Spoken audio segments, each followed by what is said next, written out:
Bien, on va avoir une partie de la réponse dans quelques instants. Voici Jean Saint-Onge et Robert Comeau. Au gymnase olympique de Waukeesong, c'est le match pour la médaille d'or entre l'Australie et les États-Unis. C'est la troisième fois d'affilée que ces équipes s'affrontent en finale des Jeux olympiques. Les Américaines ont eu le meilleur à chaque fois. Les Américaines, vêtues de rouge aujourd'hui, enverront d'abord dans la mêlée Sue Bird, Lisa Leslie, Tina Thompson, Diana Taurasi et Katie Smith. Du côté australien, naturellement, Lauren Jackson, Belinda Snell, Christy Arrower, Susie Batkovich et Penny Taylor qui a raté la demi-finale, blessée à la cheville, et de la formation partante, la numéro 7 de l'Australie. Ça, c'est une excellente nouvelle pour les Australiens. Alors, il n'y a aucun doute qu'on a les deux meilleures formations du tournoi. Alors, on devrait avoir une bonne finale. Les États-Unis mènent à peu près dans tous les domaines au niveau des statistiques. Par contre, ça se joue sur le plan C. Le 5 de base de l'Australie est super et superbe. Alors, on verra comment ça va donner là, les deux équipes partantes l'une contre l'autre dès le début du match. Les Australiennes n'ont jamais battu les Américaines. 13 victoires, aucune défaite pour les États-Unis. Les États-Unis qui n'ont pas perdu aux Jeux olympiques depuis 1992. 32 victoires d'affilée. Revirement déjà de la part de l'Australie. Les Américaines en contre-attaque. Katie Smith qui a volé le ballon. Le tir de 3 points raté au rebond. Jackson fait dévier dans les mains de Belinda Snell qui a remis immédiatement à Arrower, à Susie Batkovich. Arrower, la petite meneuse de jeu de l'Australie, s'amène au panier, passe dans le coin. On fait circuler rapidement Belinda Snell pour 3. Superbe rotation du ballon ici de la part de l'Australie. Jusqu'à temps qu'on trouve une joueuse qui était complètement démarquée. Beau tir de l'extérieur, bien réussi. Diana Taurasi, faute d'appeler contre Penny Taylor. On aura sûrement l'occasion de voir à un moment donné Taylor, la cheville droite enrubannée. Je pense même qu'elle porte un protecteur spécial. Alors, on ne sait pas jusqu'à quel point elle sera efficace, mais Penny Taylor, 12 points par match, 7 rebonds par match. Alors, c'est tout un tournoi qu'elle a connu. Elle a été blessée lors du dernier match, ou l'avant-dernier match, parce qu'elle n'a pas joué lors de la demi-finale. Au troisième quart du match pour le quart de finale, qui était une victoire contre la République tchèque de 79-46. Les deux équipes sont invaincues jusqu'à présent. L'Australie 5-0 en tournoi préliminaire avant de battre la République tchèque et la Chine. Les États-Unis 5-0 en tournoi préliminaire avant de battre la Corée et la Russie. En faute contre Katie Smith. Alors, à la pointe pour l'Australie, c'est Christy Arrower qui est tout petite. Elle mesure 5 pieds 4 pouces, mais elle est tellement habile. Elle distribue très bien le ballon. Et elle doit affronter Sue Bird, qui joue également à la pointe, mais cette fois pour les États-Unis à 5 pieds 9 pouces. Bird, une des 6 joueuses américaines qui étaient de la formation qui a remporté la médaille d'or à Athènes. Lisa Leslie, qui vient de capter le rebond, elle y va pour un record de 4 médailles d'or. Alors, ça explique le succès des Américaines, hein, parce qu'on a beaucoup de continuité dans ce programme-là. Les filles reviennent. Alors, c'est une équipe de vétérans. On ajoute toujours à tous les jeux de jeunes joueurs qui sont remplis de talent. On en a 3 là, cette année ici. Là. Oh, mes amis. Candace Parker, numéro 15. Sylvia Falls, numéro 13. L'autre, c'est Simona Augustus. C'est ça. Numéro 5. Alors, des joueuses qui ont énormément aidé les Américains à connaître les succès qu'elles ont actuellement. Falls, une terreur autour du panier. Candace Parker, un athlète incroyable. Une athlète incroyable. Et Augustus, la même chose. Augustus, 8 points par match. Dans le cas de Sylvia Falls, elle partage le premier rang des marqueurs chez les Américaines avec Tina Thompson. Plus de 13 points par match toutes les deux. On en avait parlé de Sylvia Falls à sa première apparition avec l'équipe canadienne comme étant une terreur autour du panier en défense pour capter des rebonds, mais on a constaté qu'elle peut également marquer. Elle est très habile. Thompson qui est resté au panier, mais je pense qu'il y avait une tentative pour un Oscar là-dessus. Alors, Tina Thompson a été frappée lorsqu'elle a percé au panier. Alors, on ne comprend pas comment il n'y a pas eu de faute. On revoit ici. Elle a probablement été frappée par Lauren Jackson. Elle a à peine été flattée sur le bout du nez. On ne sait pas, on n'était pas là. C'est peut-être un coup de coude. Là, ça s'est passé très rapidement. Les officiels, le grec Nicolas Zavlanos, la française Chantal Julien, le japonais Yuji Hirahara.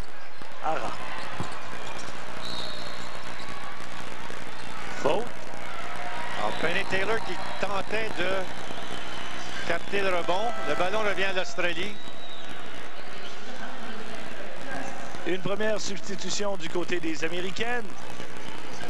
Katie Smith cède sa place à Tamika Catchings. Ça, c'est une autre. Une athlète qui se déplace tellement bien, qui court tellement bien. Tamika Catchings. Leslie avec Matkovic sous le panier. C'est réussi. Lisa Leslie qui a été le cœur de cette équipe depuis longtemps maintenant, qui cède sa place, qui agit un peu comme mentor à Sylvia Fowles présentement. Oui, elle cède bien sa place. Elle marque 10 points par match. Elle capte 7 rebonds en 17 minutes de jeu. C'est quand même pas si mal, hein? Oui, belle contribution. Elle est quatrième marqueuse de son équipe. Ça a toujours été la meilleure. Quand on considère là, comment les minutes sont distribuées au sein de cette équipe-là, c'est de toute beauté. Alors, tout le monde a joué au moins une douzaine de minutes. Et personne n'a joué plus de quoi, une vingtaine de minutes. Alors, on a des réserves. On a réellement là, toute une équipe. On peut jouer à 12 joueurs, ce qu'on ne retrouve nulle part ailleurs dans la compétition. Il n'y a pas une équipe qui a autant de potentiel que non seulement du potentiel, parce que c'est un potentiel qui a été réalisé plus d'une fois. Laina Taurasi est celle qui joue le plus avec 20 minutes 44 seulement. Donc, les filles sont toujours fraîches quand vient le temps d'amorcer la rencontre. Harrower voit sa basse interceptée par Soubert qui remet le ballon directement dans les mains de Belinda Snell. Harrower fonce au panier, pas d'espace, tente sa chance à nouveau, remet à Lauren Jackson pour 3, c'est raté.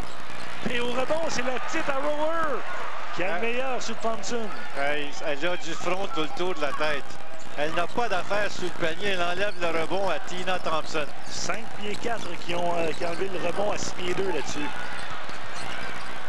Taylor derrière à Lauren Jackson, à Harrower. Belinda Snell pour 3. Faute d'appeler contre Laina Taurasi qui n'acceptait pas d'avoir un écran devant lui. Et c'est sur Penny Taylor qui s'est retrouvé au plancher et qui, on a vu en se relevant, c'est pas facile. Temps d'arrêt demandé par les Américaines qui, en ce début de match, tirent de l'arrière, 7-4.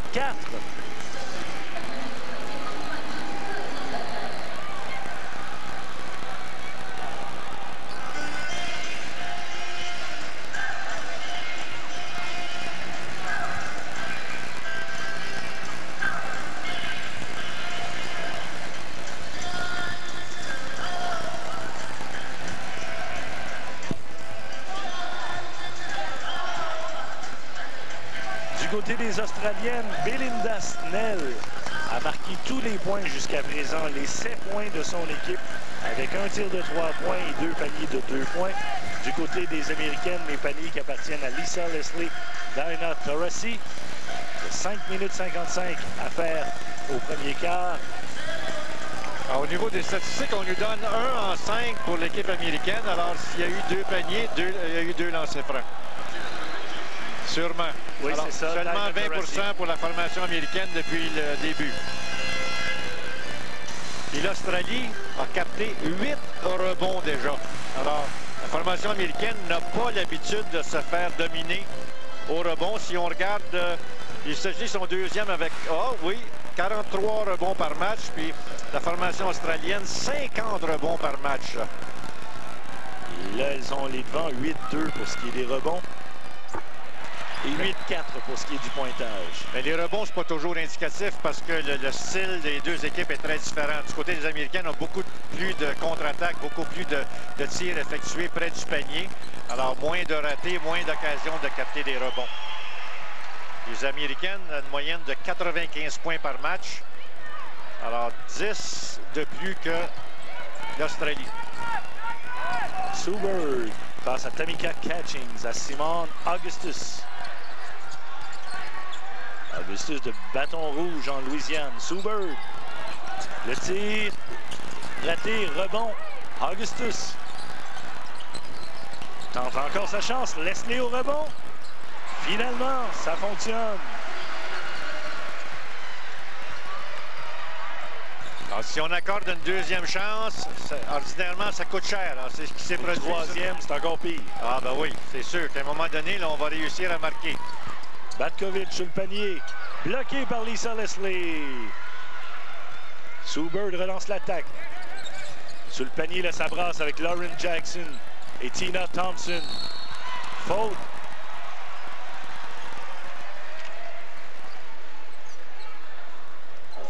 Faute à Penny Taylor.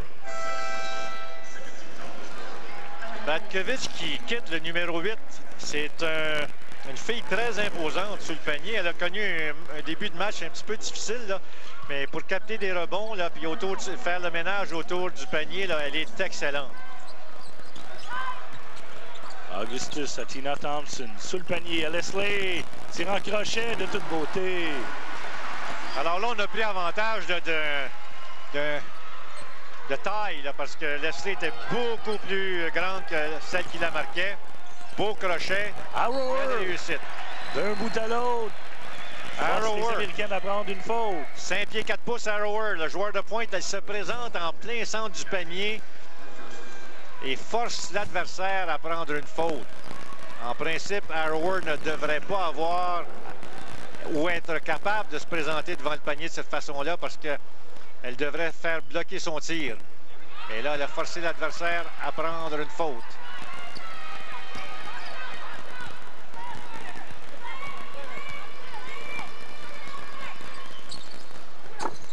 C'est bon.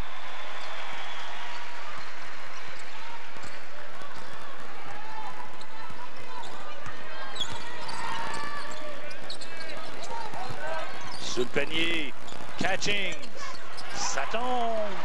C'est ce qu'on voulait, ce qui était prévu. Leslie a reçu le ballon à la ligne des lancers francs. C'est retourné, a donné à Catchings qui a vaincu son adversaire Snell 1 contre 1.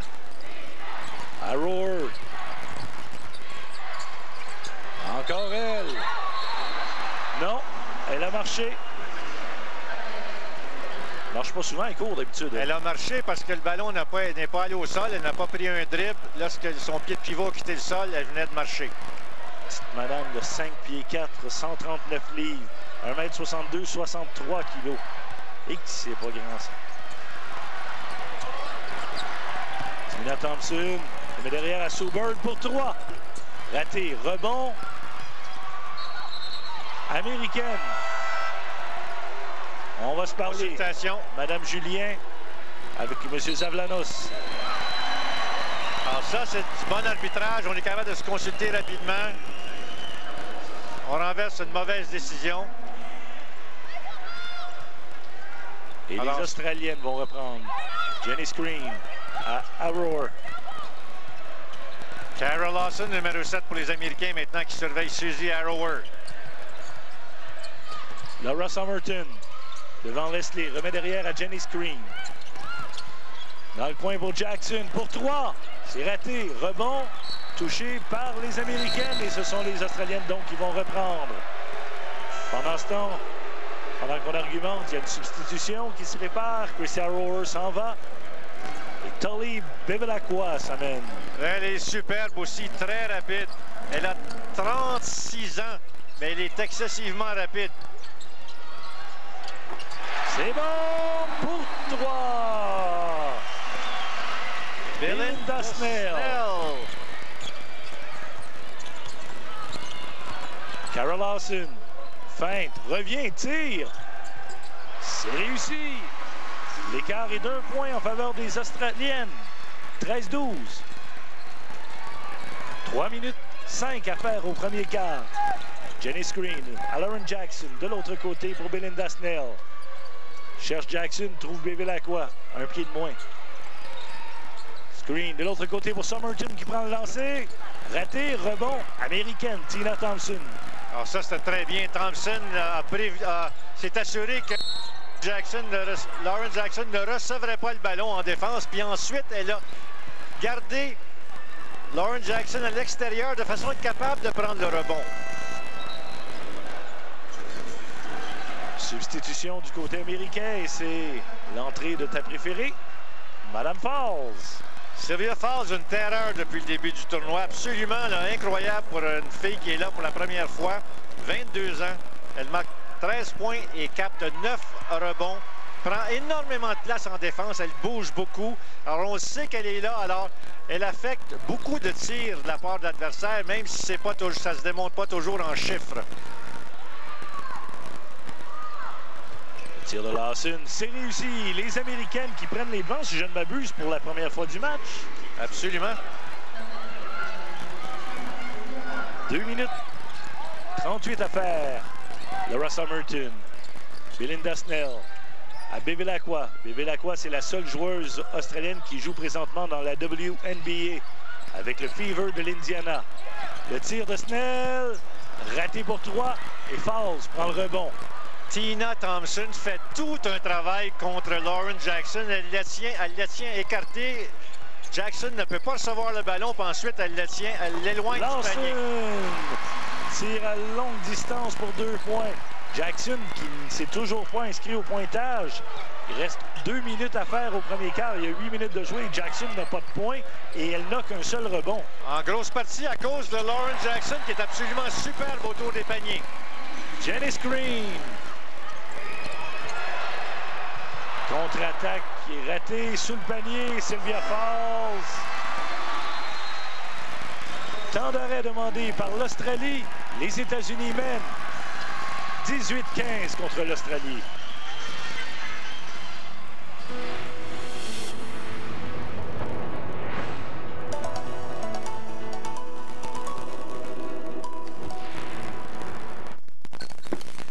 Coudonc, Victor, il est où l'ordinateur? Hein? Je sais pas. C'est parce que c'est toi qui s'en est servi le dernier. J'ai chatté dans ma chambre. J'ai joué devant la TV. J'ai envoyé des courriels dans le cours. Patio, sous-sol, cabanon. J'ai écouté la musique dans le cabanon. Ben oui, le cabanon. Pourquoi j'ai pas pensé au cabanon? Hein? Le portable. Quand on peut en profiter vraiment partout avec l'Internet à domicile sans fil gratuit, la vie est belle. Plus ça vous intéresse, plus vous voulez voir les choses en grand. Et pour voir les choses en grand, ça prend un format géant. Voici le nouveau géant du monde des magazines, la semaine format géant. Théâtre, reportage, l'épicerie, science, tricot, santé. Tout ce que vous aimez en plus grand que jamais. Cette semaine, Céline Dion comme vous ne l'avez jamais vu. 10 pages de photos, les fiches de 20 candidats de Star Academy et Laurie la femme dans la vie de Garou. Plus un tout nouveau cahier Top Fille pour ados, les géants du sport et les cartes de pensée du jour. La semaine, le nouveau géant des magazines québécois. Bonne semaine. Le leader mondial de l'industrie de l'aluminium, Rio Tinto Alcan, produit bien plus que de l'aluminium. Avec Chantal Petitclerc, nous produisons aussi de la fierté. Avec les communautés dans lesquelles nous sommes établis, nous produisons de l'harmonie. Avec le Festival international de jazz de Montréal, nous produisons également du bonheur.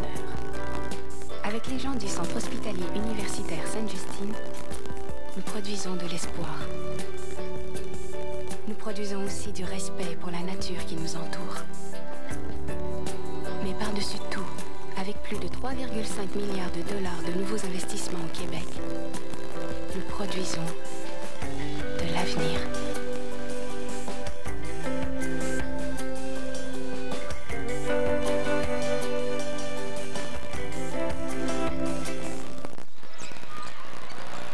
On arrive à la dernière minute du premier quart. Une avance de 5 points pour les Américaines. Alors, Batkovic, le numéro 8, qui remplace Lauren Jackson, a fait une incursion au panier, mais elle n'a pas réussi à marquer. Elle a de la difficulté autour du panier. Elle a tout fait sauf marquer là-dessus. Et là, ça fait quelques joueurs australiennes qui visitent le plancher. Là. Je pense que ça brasse un petit peu. Arrower. Elle, du haut, c'est 5 pieds 4. Elle va foncer au panier, c'est là une chance. Suzy Batkovic. Freine, prend le tir, mais rate. Elle s'était retrouvée tout seule. Elle avait fait le travail. Batkovic n'a pas le talent de Jackson, n'a pas la touche de balle de Jackson. Batkovic, c'est autour du panier qu'elle doit marquer. C'est autour du panier qu'elle brille en défense. Elle n'a pas la mobilité de Jackson, n'a pas la touche de Jackson, mais c'est une joueuse tellement importante pour son équipe. 13 points, 9 rebonds par match depuis le début du tournoi. Alors, quand Batkovic est là, il y a toujours une des deux grandes qui est là, puis préférablement les deux grandes. Et Jackson devait prendre quelques minutes, alors c'est Batkovic qui est sur le jeu actuellement. On a eu une faute à l'autre bout. Et comme il y a déjà 5 fautes, non, je la comprends pas celle-là. Là. Les Australiens ont seulement 4 fautes au tableau. Alors pourquoi on l'envoie tirer à l'autre bout? On a la consultation. Je pense qu'il y a quelqu'un qui se pose la même question que moi. Là.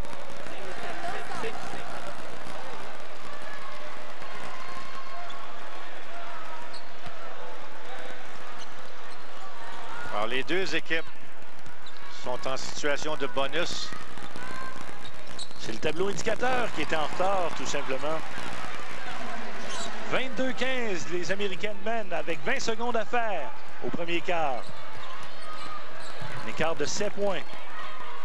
Lors des deux finales précédentes, ça s'était terminé par 22 points et par 11 points en faveur des Américaines. Arrower!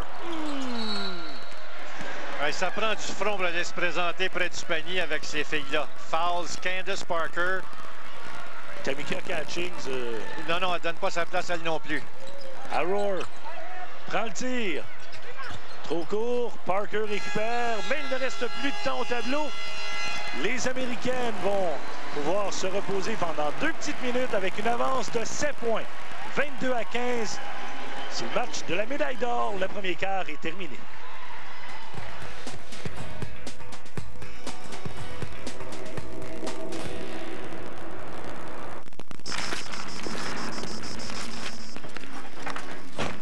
Hello, may I have a Coke, please?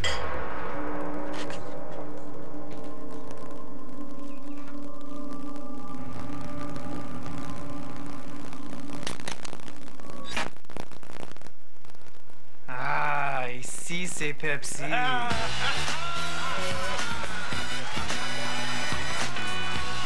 Ici, c'est Pepsi.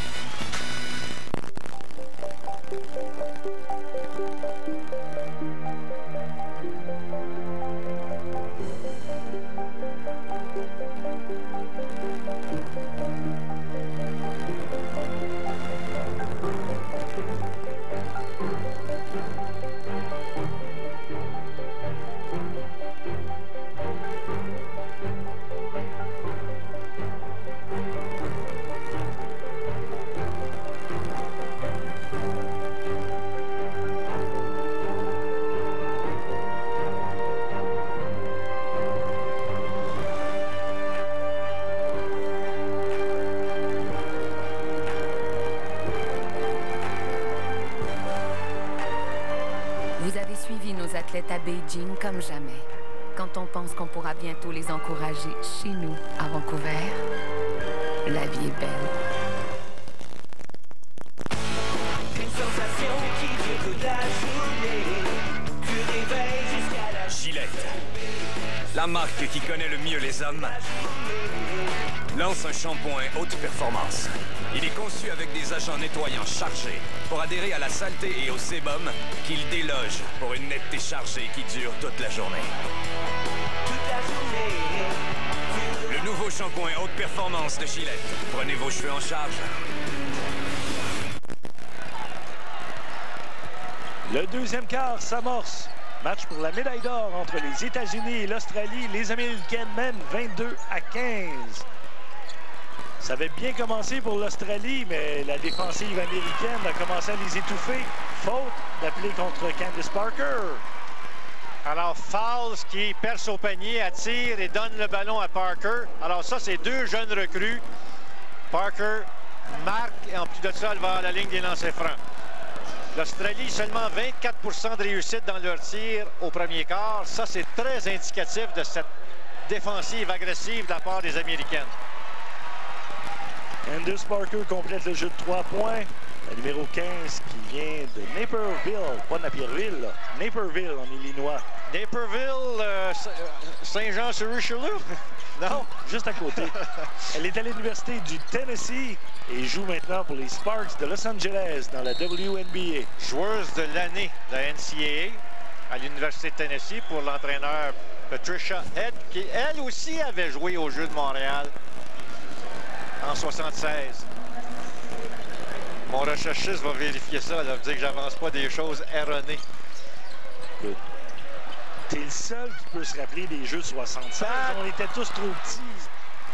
Ah, mon père m'a tout raconté ça en détail. J'ai gardé des scrapbooks. Pat Head qui avait joué. Qui n'avait pas joué beaucoup, par exemple, mais elle avait joué. Mais c'est l'entraîneur numéro 1 ou numéro 2, si on veut, là, aux États-Unis. Son programme est absolument incroyable. Elle est toujours près du championnat national à tous les ans avec l'université Yukon, l'université du Connecticut, de Gene Auriemma. Alors ça, c'est les deux programmes là, qui mènent réellement. Alors on a des filles de Yukon, Diana Taurasi et Sue Bird. Il y a deux filles de Louisiana State, Simone Augustus et Sylvia Falls. Alors ça, c'est deux recrues, puis deux superbes recrues. Deux filles de Southern Cal, USC. Batkovic ici, c'est ça qu'elle, c'est ce qu'elle doit faire. Elle doit s'impliquer autour du panier, s'imposer, c'est ce qu'elle a fait cette fois-ci. Tina Thompson et Lisa Leslie qui viennent de USC. Parker, du côté gauche à Simone Augustus. C'est deux vétérans, puis deux vétérans qui ont contribué au succès de la formation américaine au cours des nombreuses dernières années. Candace Parker, 8 points par match, presque 9 depuis le début du tournoi. Lauren Jackson est de retour sur le terrain. Somerton à Batkovic.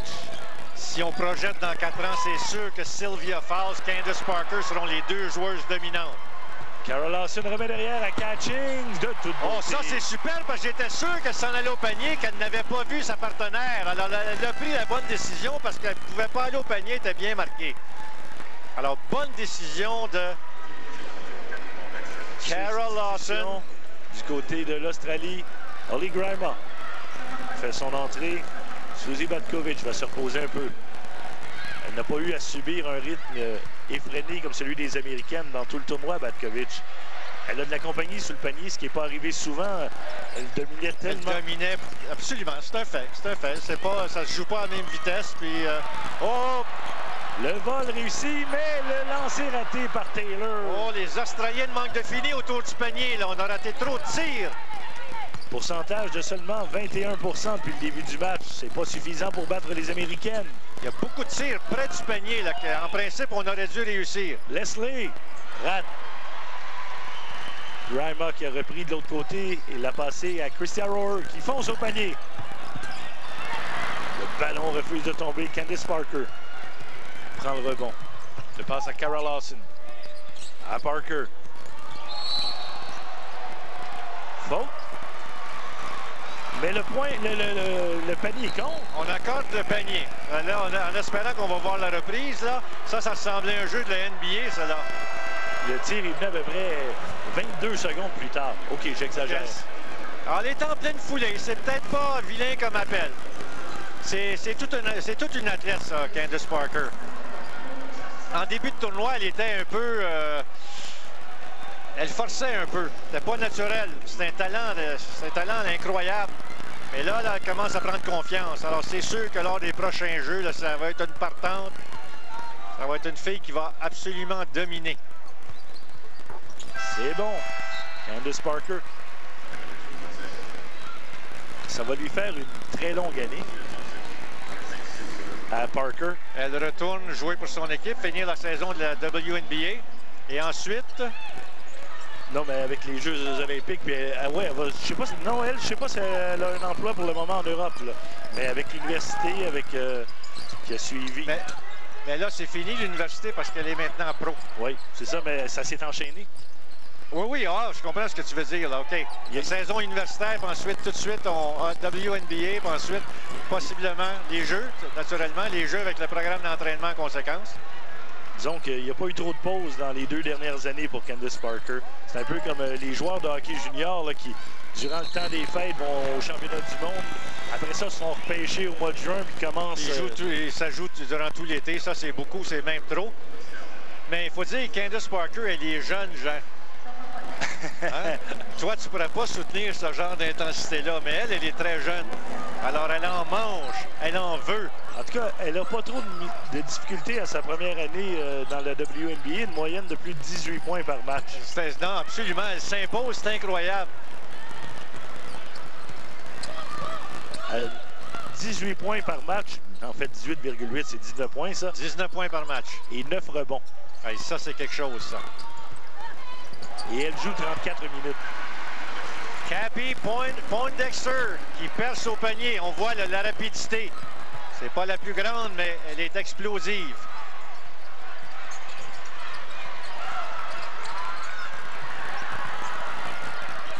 Passe sous le panier. Oh, qu'il y avait de la circulation pour essayer d'envoyer le ballon là. On s'est pris pour Peyton Manning. Là, Lauren Jackson aurait pu recevoir le ballon, mais il aurait fallu que ça se fasse très, très rapidement parce que les Américaines ont réagi très vite lorsqu'elles ont constaté qu'elle s'était glissée vers le panier. Alors, la défensive américaine continue de dominer. On est très, très, très agressif. Taylor rate encore. On complète finalement Taylor qui a 2 points depuis le début du match. C'est pénible là, au niveau des réussites de tir. C'est un peu un reflet de cette défensive américaine très agressive, mais on manque de précision aussi. On a eu des tirs qu'on aurait dû réussir. Ballon récupéré par Poindexter qui prend le tir. C'est bon! 36-19.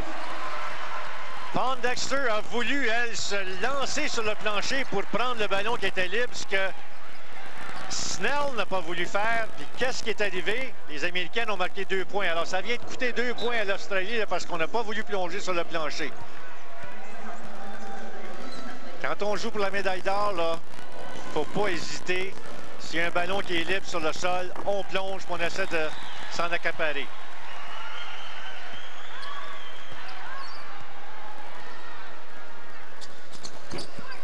On parle de Candace Parker. Les amateurs de basketball voient jouer son frère, souvent. Anthony Parker avec les Raptors.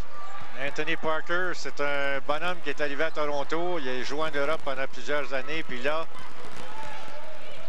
c'est un solide contributeur pour les Raptors. Un gars très, très sympathique aussi. Il doit drôlement être fier de sa sœur. Sa sœur qui fait la première page de Sports Illustrated il y a un moment donné. À la fin de la saison collégiale. Très fier de sa sœur.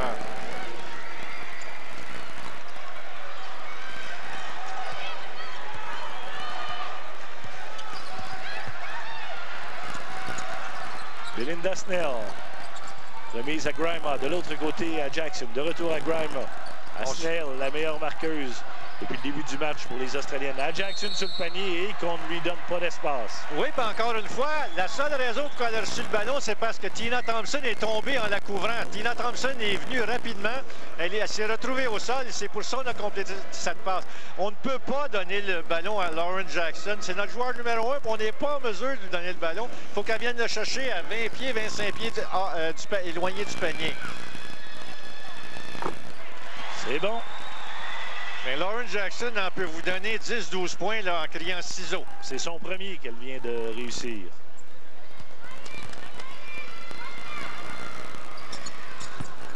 Elle rate le second cependant.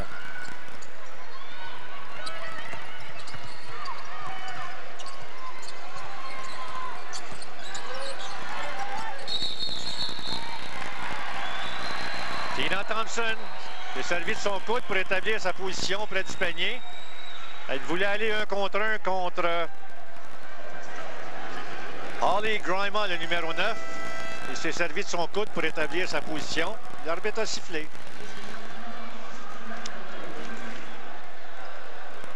Alors, on a toujours cette confrontation entre Sue Bird, le numéro 6, et Christy Arrower. Alors, regarde, vous voyez comment on se surveille de très près.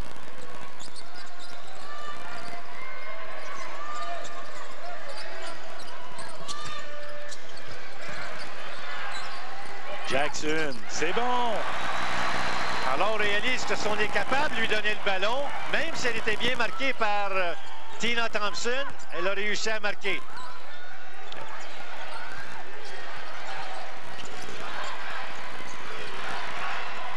« 3 minutes 45 à faire, 12 points de retard pour les Australiennes. Leslie sous le panier, c'est bon.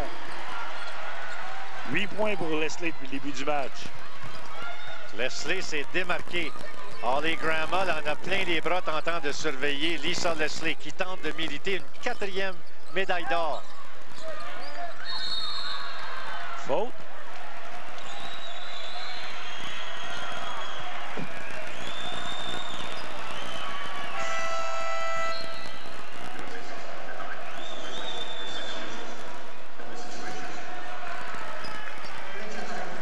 Jackson retourne donc à la ligne.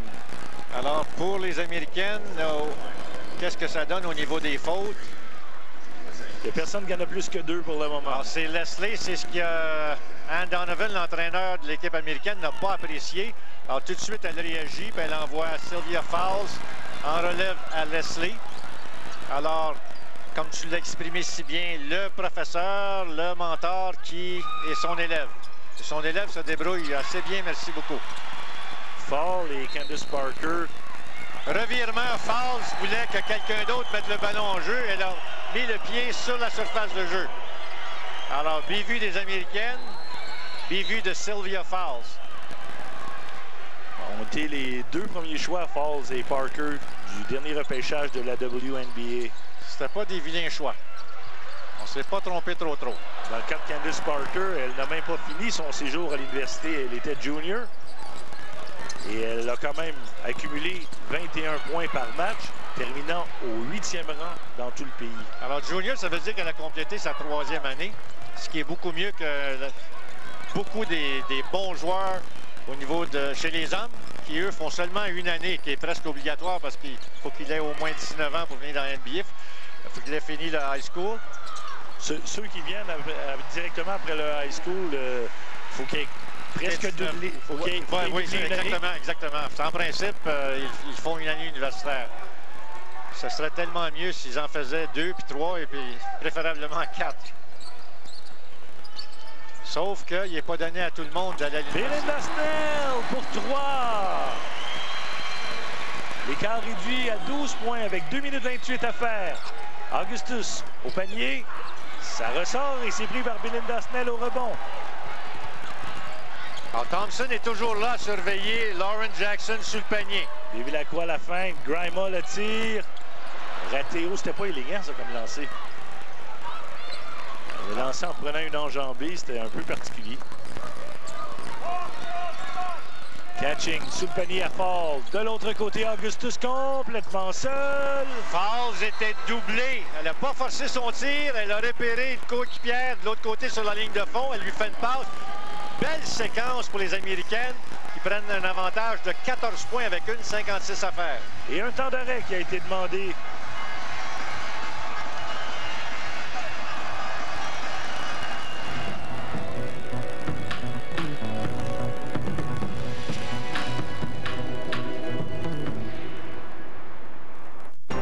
Plus ça vous intéresse, plus vous voulez voir les choses en grand. Et pour voir les choses en grand, ça prend un format géant. Voici le nouveau géant du monde des magazines, la semaine format géant. Théâtre, reportage, l'épicerie, science, tricot, santé, tout ce que vous aimez en plus grand que jamais. Cette semaine, Céline Dion comme vous ne l'avez jamais vu. 10 pages de photos, les fiches de 20 candidats de Star Academy et Laurie la femme dans la vie de Garou. Plus un tout nouveau cahier Top Fille pour ados, les géants du sport et les cartes de pensée du jour. La semaine, le nouveau géant des magazines québécois. Bonne semaine. Saviez-vous que l'entreprise qui vous offre le choix du président est aussi le plus gros client des fermiers canadiens? Que personne n'achète plus de produits cultivés au Canada que nous. Ils auraient pu vous le dire. Quand on aime le bon, rien ne bat les fruits et légumes de chez nous. Et personne n'en fait autant que les fermiers d'ici. Notre engagement, notre meilleur prix sur tout ce qui pousse chez nous. Le choix du président, ça donne le goût de changer de supermarché. Les Australiennes en arrachent avec 1 minute 54 à faire au deuxième quart. En arrachent parce qu'elles ne tirent que pour 24 % depuis le début du match. Elles sont meilleures que ça.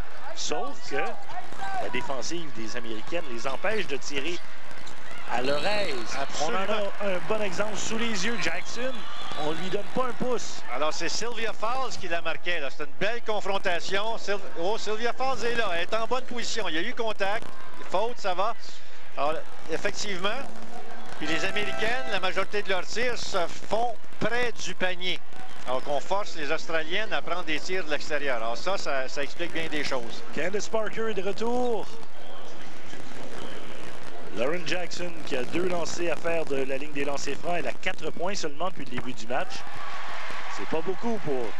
Moi, je dirais là, que Lauren Jackson, c'est la joueuse la plus populaire sur le terrain actuellement. Es-tu d'accord avec ça? C'est nettement la plus populaire. Parce que tout le monde est autour d'elle. Je me demandais... Mais surtout des chandails rouges. On l'aime beaucoup. Dès que ça sent le ballon, Lauren Parker, tout le monde est là pour la saluer. Jackson qui a été la meilleure marqueuse du tournoi en 2004.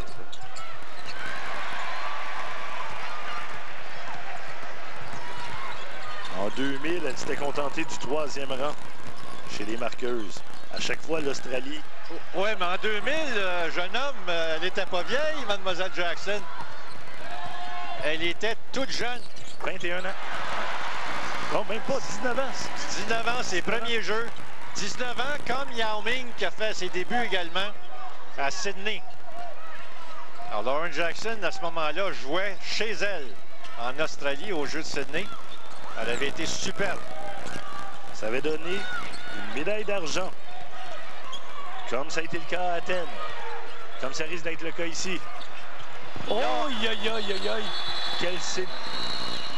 Elle est tombée durement sur le plancher, Candace Parker. Là, on a manqué le bateau parce que Jackson était sous le panier. Elle était marquée par Cara Lawson. Cara Lawson qui est tout petite, 5 pieds 9 pouces.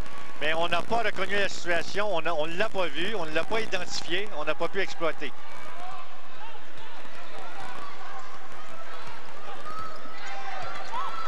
Cara Lawson, c'est elle qui a le ballon.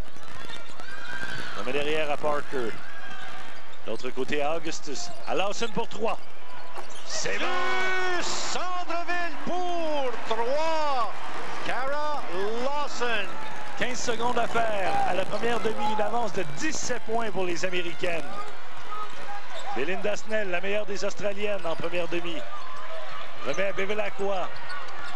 3 secondes. De l'autre côté, à Screen. Le tir. Rap. Et c'est ainsi que la première demi va se terminer.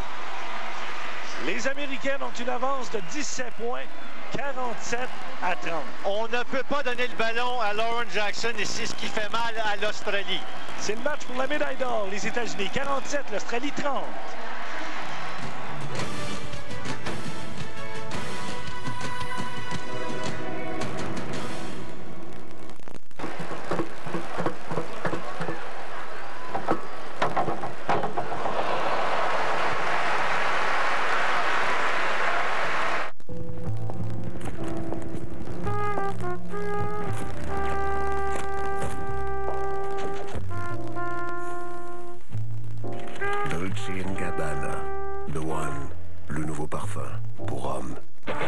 Je cours pour gagner et je sais précisément quand changer mes pneus.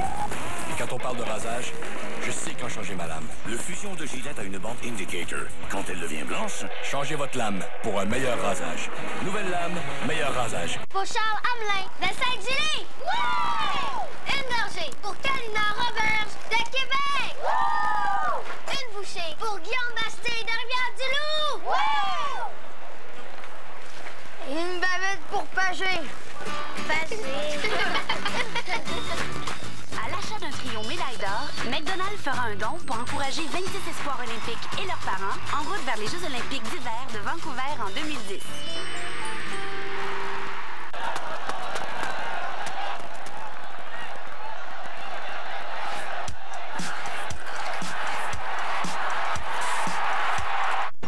Plus ça vous intéresse, plus vous voulez voir les choses en grand.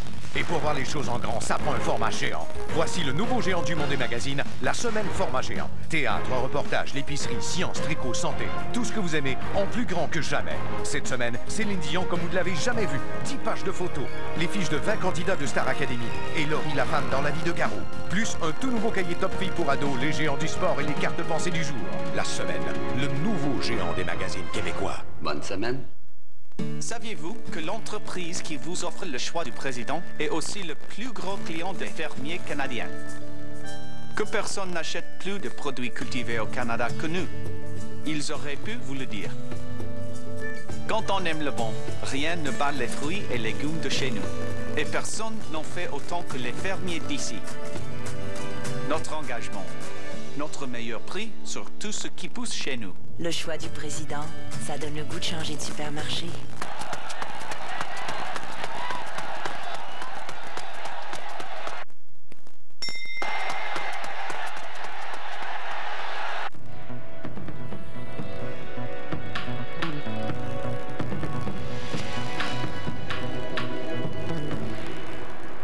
Notre reportage de cette 15e journée de compétition se poursuit. Nous sommes avec vous jusqu'à midi. On va retourner un petit peu plus tard au match de basketball féminin.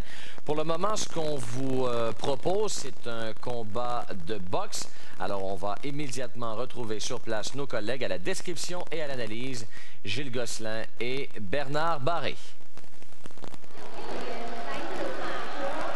Au Palais Omnisport des ouvriers à Pékin, nous assisterons dans un moment au combat pour la médaille d'or dans le tournoi de boxe olympique dans la division des 57 kilos. Et les boxeurs qui seront sur le ring pour ce combat seront le Français Kedafi Tchelkir, que vous voyez en ce moment. Tchelkir qui a participé au dernier championnat du monde en 2007 à Chicago, de même qu'en 2005, mais sans trop de succès, de même qu'aux Jeux olympiques d'Athènes. Il est en quête, lui, d'un premier podium à vie dans un ou l'autre de ces championnats, Bernard. Alors que dans le coin rouge, nous verrons Vassil Lomachenko de l'Ukraine. Lui, Lomachenko, a mérité la médaille d'argent au dernier championnat du monde. On s'attend à un des meilleurs combats des Jeux olympiques. On regarde ici la fiche de Tchelkir. Il a eu un petit peu plus de difficulté que son opposant Lomachenko, mais à son dernier combat, il a été très impressionnant. Dans le cas de Lomachenko, ben lui, ouf, il a battu le champion du monde en titre, il a battu Sultunov l'Ouzbek, il a battu les 2 médaillés de bronze des derniers championnats du monde. Donc lui qui était médaillé d'argent a fait le ménage du podium au complet. Et lui, son surnom, c'est la petite bombe ukrainienne. Et Tchelkir, il a du pitbull dans le nez. Donc on a 2 bagarreurs sur le ring, ça va brasser mes amis. Le feu d'artifice ne devrait pas tarder. Début du combat. Gaucher contre droitier. Encore une fois, on va se battre pour la position extérieure pour être capable d'entrer facilement nos coups puissants. Lomachenko est en liste pour le trophée Val Barker après ses performances dans ses 4 premiers combats. Trophée qui va couronner le meilleur boxeur livre pour livre du tournoi. Et Tchelkir qui maintenant il va avec une salve au corps. Il finit à la tête et réussit à prendre l'avance. Tchelkir qui avait surpris Bernard au deuxième tour, Renel Williams, l'Américain. Et là, Lomachenko se met en marche là, maintenant. Et regardez bien comment il va pivoter sur son côté droit. Il va toujours s'éloigner des coups puissants de Tchelkir. C'est un des meilleurs pour agir de cette façon. Oh, il lui a fait mal! Il lui a fait mal dès le début du combat. On sent que Tchelkir a souffert, là. Et il lui donne un compte. Oh, la petite bombe ukrainienne n'a pas aimé se faire bardasser en début de combat. Et il a pris une petite revanche. Il a explosé, là. Et c'est 3-1. Avec un premier compte à Tchelkir. Lomachenko, encore le crochet solide. Oh, qu'il est rapide. Quelle rapidité. Encore un compte. Et là, il reste une quarantaine de secondes. Un 3e compte dans le round. Et le combat est terminé. Lomachenko va tenter de l'achever. Et là, Tchelkir a regardé dans son coin. Oh, ça va mal, là. Quel début de combat canon pour la petite bombe ukrainienne qui est déchaînée. Et le Jalkir a intérêt à tenir ses mains hautes, à ne pas faire d'erreur. 20 secondes. Il va se faire sonner les cloches et c'est fini! C'est terminé. Lomachenko, quel tournoi! Quel grand champion! C'est fini! Le Français sorti de ses bottines. Un combat qui aura duré 1 minute et 45 secondes, Bernard. Et regarde Lomachenko, c'est moi le patron. C'est moi le patron sur le ring. Du feu dans les yeux. Vasil Lomachenko de l'Ukraine qui donne une deuxième médaille d'or de son histoire à l'Ukraine en boxe olympique. Et qui avait eu la première? Le grand Vladimir Klitschko, qui est actuellement champion du monde chez les professionnels. Et les autres médailles d'or de l'Ukraine de l'histoire l'ont été sous le cadre de l'Union soviétique. Et Kedafi Jalkir, lui, pour la France, on aurait eu très peu, finalement, pour mériter la médaille d'argent. On avait annoncé un peu d'artifice, mais c'est Jalkir qui en a fait les frais.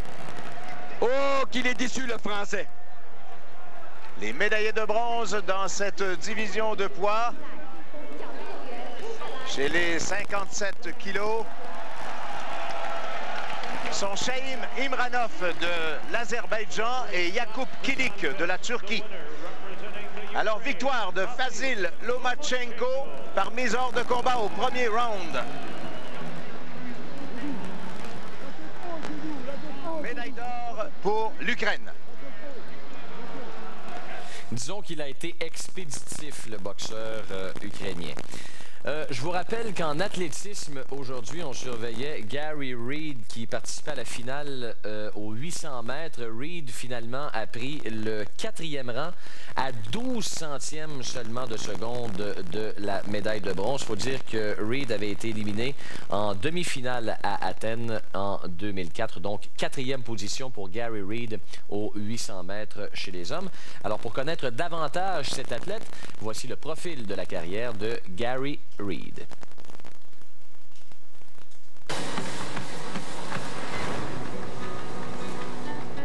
My favorite inspirational quote is, always make your performance greater than your applause. I knew I was good enough to be an Olympian in kindergarten. We had a program in my school called Run for Fun at West Vernon Elementary. And I broke the long-time school record of 25 kilometers over a month. I ran 125 when I was in kindergarten. If I was in charge of the IOC, I would eliminate drugs in sport.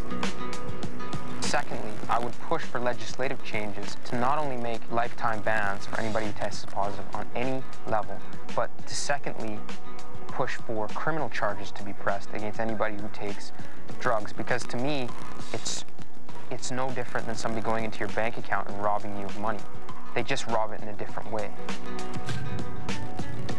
In 2001, when I decided I was going to run the 800, I had already decided in my mind that I was going to go to the Olympics, and I had already decided that one day I was going to win a world championship Olympic medal, and that's what was going to happen. Gary Reed, qui a le témoin. I don't really second guess a lot of things. Even though I was, that wasn't even my first eight. I mean, I didn't even come fractionally close to Olympic standard until 2003. But I don't know. I don't know how to explain it. It's sort of, it's more of a feeling than anything. I just don't doubt myself, and that is a key part of being a great athlete, I think, is never doubting yourself. If you doubt yourself, you're going to doubt yourself in the race, you're going to doubt yourself when it counts the most. Gary Reed, oui, qui a réussi le record canadien cette saison. I'm a fearless runner. I don't fear anybody. I don't fear racing anybody. I don't worry about racing anybody. In 2005, I broke the Canadian record to make my first final at a World Championship. Un nouveau record canadien. Un nouveau record canadien. Encore un autre. And that's what it took, but I was standing on the start line, and I knew that. If you watch my interview from the first round, they asked me, what's it going to take to get to the final? I said, a Canadian record. I mean, I respect my competition, and I know they're all very talented, but I feel like I'm in the same class as they are. I'm a hard-working guy with very clear set goals and live my life every day working towards those goals. The Olympics are the ultimate. They're the ultimate. They're the Stanley Cup of our event. They're the World Series of our event, track. Ce portrait d'athlète olympique vous a été présenté par Petro-Canada, qui encourage les athlètes depuis 1988.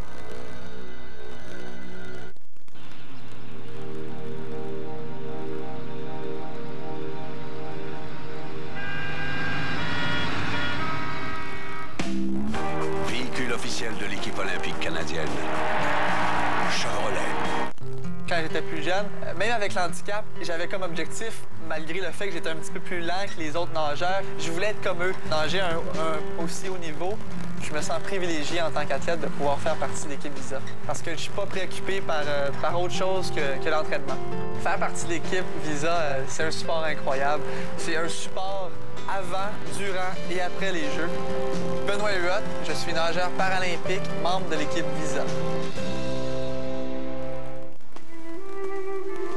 Hey!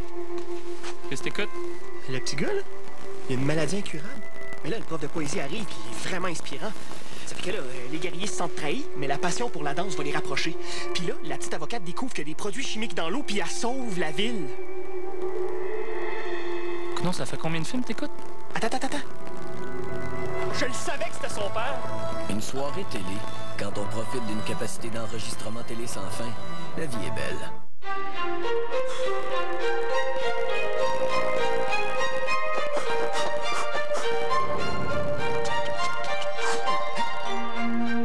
Même s'ils s'entraînent fort, nos athlètes canadiens apprécient une petite touche de chance. La monnaie royale canadienne lance donc le nouveau dollar porte-bonheur. Trouvez-le, conservez-le et souhaitez bonne chance à nos athlètes olympiques. Obtenez-le dans une succursale RBC et visitez monnaie.ca/bonne chance pour obtenir d'autres produits des Jeux olympiques.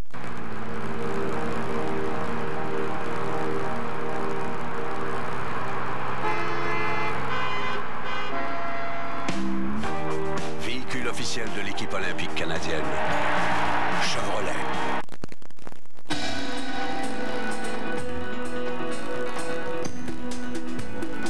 Pékin 2008.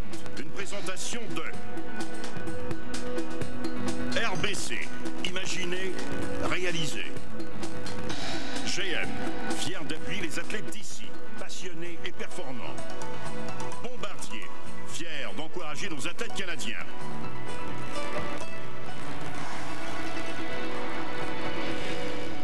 On va retourner, si vous le voulez bien, à un combat de boxe. Alors, jusqu'à demain, ce sont des combats pour les médailles d'or, évidemment, en cette fin des Jeux olympiques. Alors, on vous propose un combat chez les 75 kilos, poids moyen. On tourne à Gilles Gosselin et Bernard Barré. Dans le prochain combat pour la médaille d'or au tournoi de boxe olympique présenté au Palais Omnisport des Ouvriers à Pékin, nous verrons à l'œuvre dans le coin bleu, dans la division de poids des 75 kilos, le champion du monde junior en 2004, médaillé de bronze au championnat du monde senior ici en Chine en 2005 et champion des Jeux panaméricains au Brésil l'année dernière en 2007, le Cubain Emilio Correa Bayo. Il affrontera celui qui fait son entrée en ce moment dans le coin rouge. Lui qui a été sorti au 3e tour des derniers championnats du monde à Chicago en octobre dernier, mais qui est médaillé de bronze des Jeux du Commonwealth en 2006 à Melbourne, de la Grande-Bretagne, James DeGale. Emilio Correa, la panthère cubaine, qui lui est le grand favori dans ce combat. Il a déjà boxé un peu plus tôt cette année avec son adversaire DeGale. Ça s'est passé en Bulgarie. Il avait remporté une victoire 21-7. Et on regarde son parcours, un parcours relativement facile si on accepte le combat contre Azulov de l'Ouzbékistan où il a dû travailler plus fort. DeGale, lui, c'est tout à fait exceptionnel. On ne l'attendait pas là. Et c'est surtout son combat contre Bakhtiar Artayev qui l'a gagné 8-3. Artayev, médaillé d'or aux Jeux olympiques d'Athènes, meilleur boxeur du tournoi, trophée Volbarker, qui avait sorti Korobov, le Russe, le favori du tournoi. Et DeGale l'a battu facilement. Alors, deux boxeurs qui sont jeunes, Bernard, qui n'ont que 22 ans, mais qui ont du chemin de fait quand même. Exactement. Donc, la table est mise et on va avoir un combat sûrement très intéressant. Est-ce que DeGale va continuer à marcher sur les eaux? L'arbitre de la rencontre est Kim Jae-bong de la Corée. Gaucher contre droitier. De Gale en a profité énormément de sa position de gaucher depuis le début pour décontenancer ses adversaires. Les Cubains ont besoin de cette victoire, eux qui, en début de programme, ont perdu là, leur première finale, la FITA contre John Johor, le Thaïlandais.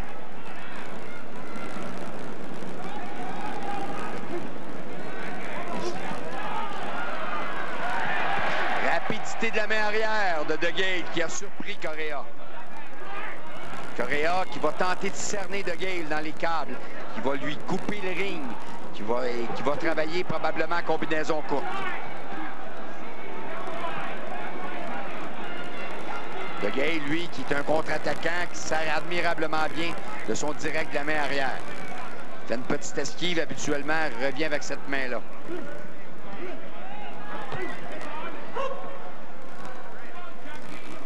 Oh, ici, l'arbitre, petite réprimande, frappée avec l'intérieur du gant. Ce n'est pas la première fois que Correa est réprimandé pour ça depuis le début du tournoi olympique. Exactement. Et c'est 2-0 pour De Gale.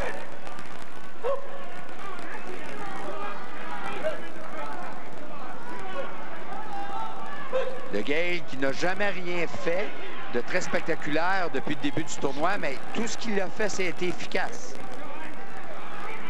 Son arme principale est le direct de la main arrière et il est précis. On dirait qu'il a un radar au bout du poing.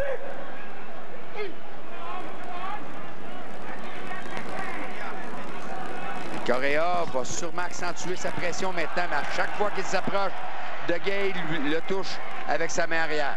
Bel ajustement du boxeur anglais.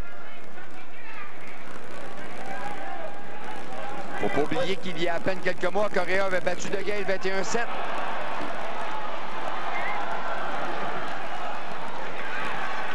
La Correa est parvenu à inscrire un premier point, mais tout de suite, on lui a rendu la monnaie de sa pièce du côté de De Gale.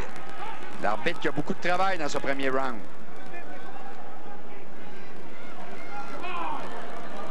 Ah, on pénalise le boxeur cubain pour avoir parlé à répétition son adversaire. On n'a pas le droit. Alors, on a ajouté 2 points à De Gale.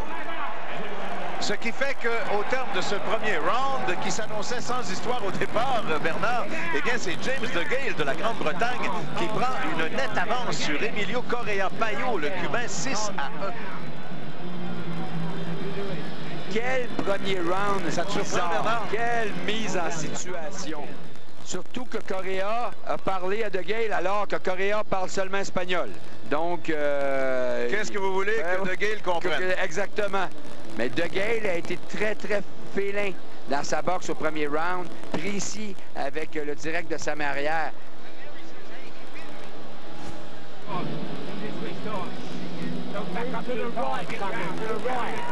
Oh, et l'arbitre Kim Jae-bong, Bernard, qui n'a pas l'intention de se laisser faire, lui, dans ce combat.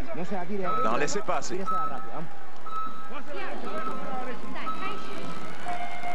Deuxième round. Dans ce combat pour la médaille d'or. J'ai comme une interrogation parlée. De Gale a fait un geste à la reprise où il montrait son épaule comme si Correa l'avait mordu. Je ne sais pas trop, là. C'est possible aussi. J'ai de la difficulté à m'expliquer, là. Le 2 points de pénalité. Exactement. Donc, est-ce qu'il y a eu accrochage et que Correa aurait mordu son adversaire? À ce moment-là, je pense que ça aurait été une disqualification définitive. Donc... très difficile à comprendre. On est loin du ring, là. On est obligé de présumer. Là, l'arbitre est devenu un élément très important dans ce combat. Oui, un joueur important. Ouais. La qualité d'un arbitre, habituellement, c'est quand on n'est pas capable de le reconnaître. Mais lui, on le reconnaît. Oui, on risque de ne pas l'oublier. Et Correa Bayo parvient à inscrire un autre point.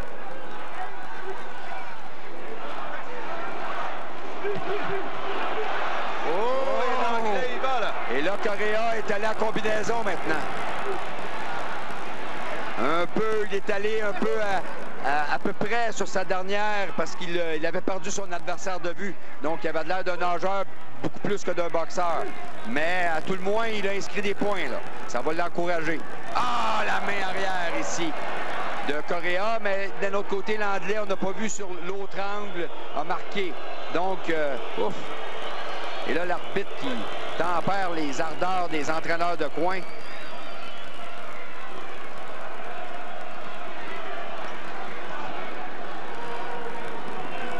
Voilà, on s'accroche, l'arbitre qui est là à intervenir. L'arbitre qui les laisse faire, qui ne fait pas son travail.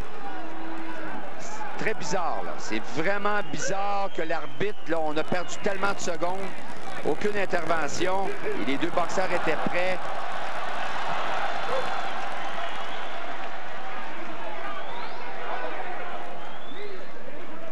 Problème avec le casque maintenant.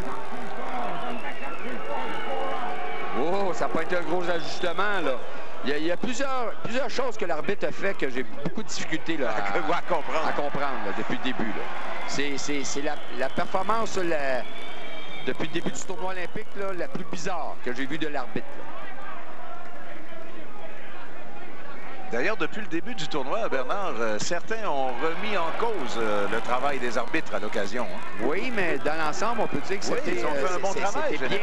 Mais là, j'ai de la misère à le suivre, celui-là. Et je semble pas être le seul. De Gaël qui réussit, lui, à contrôler l'affaire. C'est la brise de l'ours. Oui. Et Correa qui poussait avec son bras au visage. Donc, 10-4. Oui, 10-4, c'est le code de sécurité, ça. Oui. Donc, et c'est pas terminé. Correa en a besoin. 10-4 à son coin. Aidez-moi, aidez-moi quelqu'un. Je suis dans le trouble. On est à mi-chemin dans ce combat pour la médaille d'or chez les 75 kilos. James DeGale de la Grande-Bretagne qui joue d'une confortable avance en ce moment de 10-4 sur Emilio Correa Bayo de Cuba. Et là, on s'est échangé des coups là-dessus, une combinaison de Correa. C'est là-dessus qu'il a réussi à marquer. Mais là, à un moment donné, il a perdu son adversaire de vue, perdu l'équilibre et il a été moins précis. Beau direct de la main arrière de Correa. De Gaël, un manque de précision, mais sa main arrière, elle l'a enregistré. Crochet aussi, court crochet. Donc, précision de la part de Gaël. Ça va bien pour De Gaël. Ça va moins bien pour Correa Bayo. Et là, le Cubain n'aura pas le choix, doit ouvrir la machine. On est au 3e round, tire beaucoup de l'arrière, mais lui, il a la puissance. La panthère cubaine est capable de faire mal à ses adversaires. Il est capable de les ralentir. Encore beaucoup d'accrochage. L'arbitre qui est le... Sincèrement, l'arbitre est le spectateur le mieux placé. Oui, l'arbitre ne fait pas son travail. C'est bien évident. Là, on a beau lui donner le bénéfice du doute, là, mais... Et De Gaël qui a marqué sur ces échanges. Encore une fois, le Cubain qui est retenu par le boxeur anglais. Oui.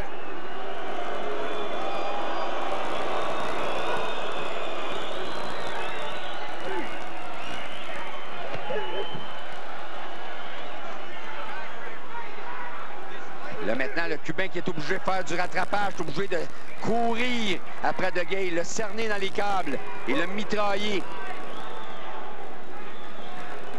Bon, maintenant, l'arbitre qui se décide là, à intervenir et qui va égaliser les choses puisqu'il avait enlevé 2 points au Cubain. Voilà. Et ça resserre l'écart de beaucoup, là, maintenant. On a un combat encore. Vient d'en redonner 2, donc, à Correa Bayo. Il n'y a rien de conclusion, là. On a encore 3 minutes de combat. Mais qu'est-ce que c'est? De Gaël qui pousse maintenant, après avoir retenu, il pousse. Ah, mais là, il y a la foule aussi, là, qui n'est pas contente du tout. Hein. Et l'arbitre raison. L'arbitre est en train de perdre le contrôle, là. Ah, que c'est laid. C'est vraiment très laid. Et la première raison de ça, c'est que l'arbitre ne fait pas son travail. Oui, et on est en finale pour la médaille d'or. Il n'aura pas une étoile dans son cahier, lui. Et tranquillement, pas vite. Correa est en train de remonter la pente. Et encore l'Anglais qui pousse. Qui ralentit les ardeurs de Correa. Et Correa qui revient. Et là, maintenant, la foule s'est rangée derrière le Cubain. Les Cubains qui n'avaient pas beaucoup de partisans dans les dernières journées, mais là, c'est pas le cas. On s'est rangé, on voit là, les tactiques déloyales de Gaël. Et c'est 12-10 maintenant. 2 points d'écart seulement. Tout n'est pas joué. Loin de là. Beaucoup de fatigue, hein? C'était un long tournoi.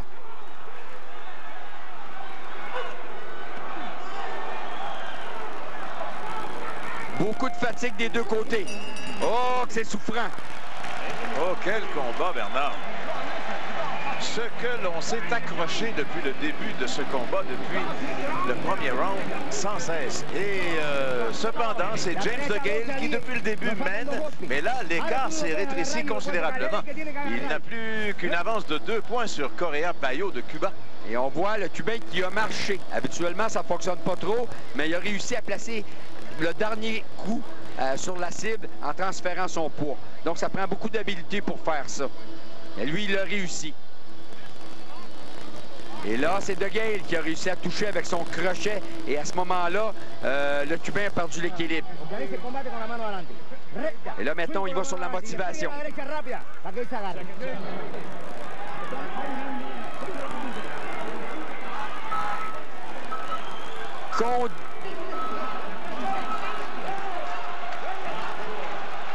Condition physique et désir de vaincre.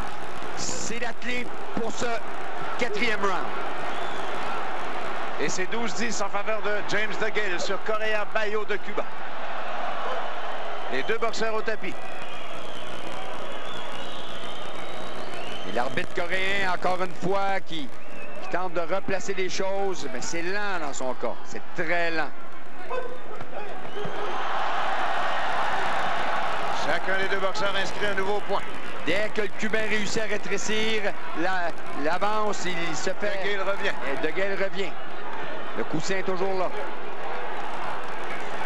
Ajoute un autre point à son avance. Et DeGale qui étire ses grands bras là maintenant. Et qui lui travaille en contre-attaque, donc n'est pas obligé de forcer pour rien. 2 points d'écart seulement avec 1 minute 20 à faire dans ce combat. Et encore de l'accrochage. De l'accrochage.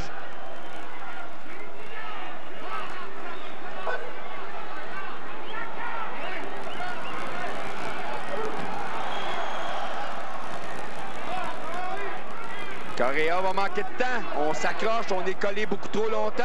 Et l'arbitre, encore une fois, très, très lent. L'arbitre qui, pour la Xème fois, maintenant avise Correa. Il a fait la même chose sur l'autre côté. Il ne pénalise plus dans son cas. DeGale qui reprend l'avance là maintenant.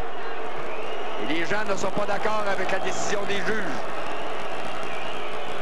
Non, mais pas du tout. On entend les huées en ce moment.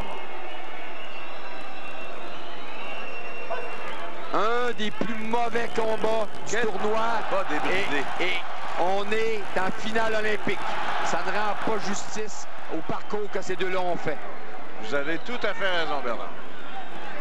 Encore une fois, l'arbitre, qui est un spectateur, là, n'est pas un intervenant comme il devrait l'être. Et DeGale, qui là maintenant est sur la bicyclette, lui. Il veut conserver son avance de 2 points. Correa qui semble très fatigué maintenant. Et DeGale, on s'échange des coups puissants. Et là, DeGale qui retient, qui pousse, qui frappe en arrière de la tête. Et l'arbitre qui avise le Cubain de ne pas retenir. Bon. Il reste 10 secondes à faire dans ce combat. Et DeGale va avoir causé encore là une des plus grandes surprises du tournoi. On ne l'attendait pas avec une médaille d'or dans le cou. Et on aura beaucoup de frustration du côté des Cubains. DeGale qui s'envole avec la médaille d'or. James DeGale qui donne à la Grande-Bretagne une 14e médaille d'or de son histoire en boxe olympique et qui surprend tout le monde d'une certaine manière en défaisant Emilio Correa Bayo de Cuba par la marque de 16-14. Correa Bayo qui, lui, devra se contenter de la médaille d'argent. Et ça, c'est une grande surprise à l'image du tournoi qu'on a vécu. Et dans le cas de DeGale, c'est la première médaille d'or des Anglais depuis 2000, alors que le super lourd Audley Harrison l'avait emporté. Et en 2004, un seul boxeur s'était qualifié, Amir Khan. Il avait gagné la médaille d'argent, perdant contre le grand Mario Kindelin, le Cubain. Vijender Kumar, l'Indien, et Darren John Sutherland de l'Irlande méritent les 2 médailles de bronze dans cette division de poids. Merci, messieurs. On va retourner au match de basketball féminin, match pour l'obtention de la médaille d'or entre les États-Unis et l'Australie. C'est la fin du 3e quart. Les Américaines ont les devants. On retrouve Jean Saint-Onge et Robert Comeau. Moins de 3 minutes à faire au 3e quart. Les Américaines mènent 64-47. 17 points d'avance, donc. Match pour la médaille d'or chez les femmes au gymnase olympique de Waukeson. Lornie Cox reprend le ballon pour les Australiennes. Passe à Bevilacqua, à Lauren Jackson, à Bevilacqua. Sous le panier, Somerton rate son tir, mais il y a une faute.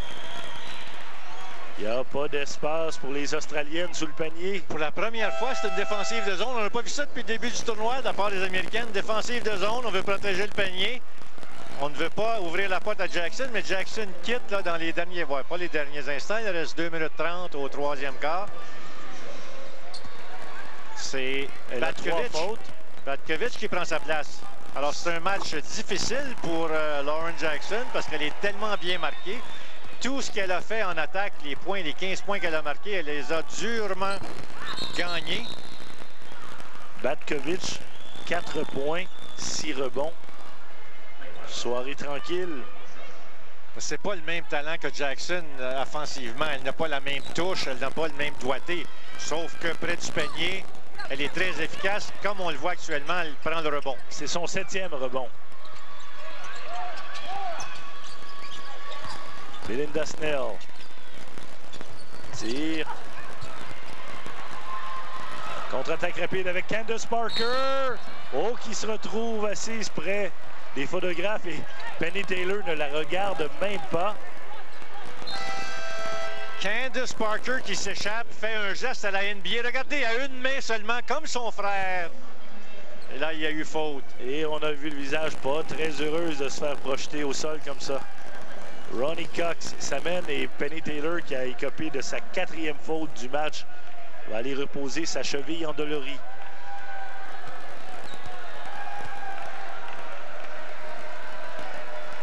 Parker rate son premier tir.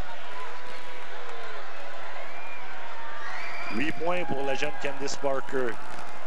3 en 3 du terrain, 2 en 3 de la ligne des lancers francs. C'est bon. 65-48, de retour à 17 points d'écart. Alors, les Américaines ici qui veulent mettre de la pression de nouveau. On continue à jouer une défensive individuelle. Sur une séquence, on a joué une défensive de zone. Et là, on est revenu à ce qu'on fait depuis le début du tournoi. Snell à Cox. Sous le panier à Batkovic. De retour à Cox. Feinte de tir. Frappé par Tamika Catchings. Faute.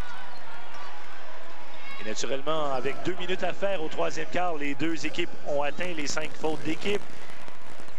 Chaque faute est dorénavant punie de 2 lancers francs. Cappy Pondexter va venir remplacer Catchings. Catchings, c'était seulement sa 2e faute.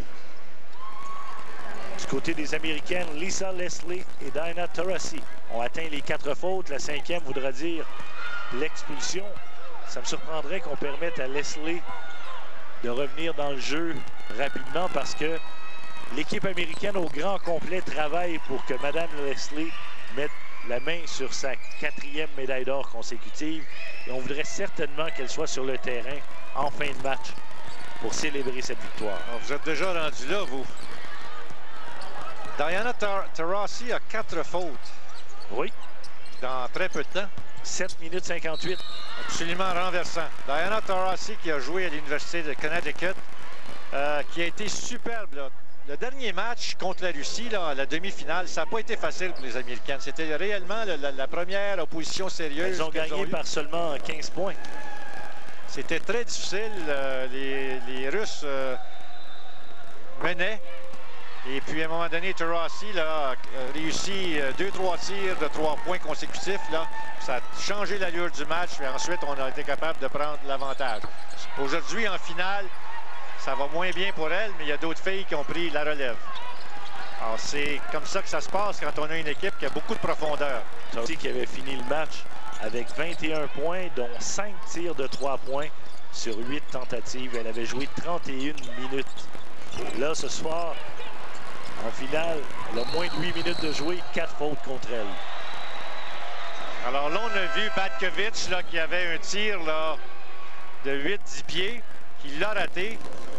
Elle en a raté quelques-uns depuis le début du match. Des tirs qui, si on avait pu les réussir, là, ça aurait pu donner une chance aux États-Unis.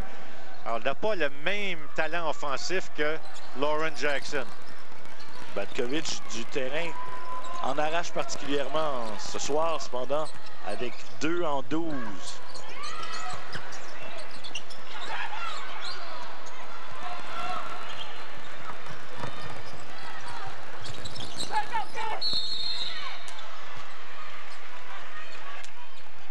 Alors, Candice Parker qui fait le ménage autour du panneau, ramasse un rebond et se retrouve à la ligne des lancers francs.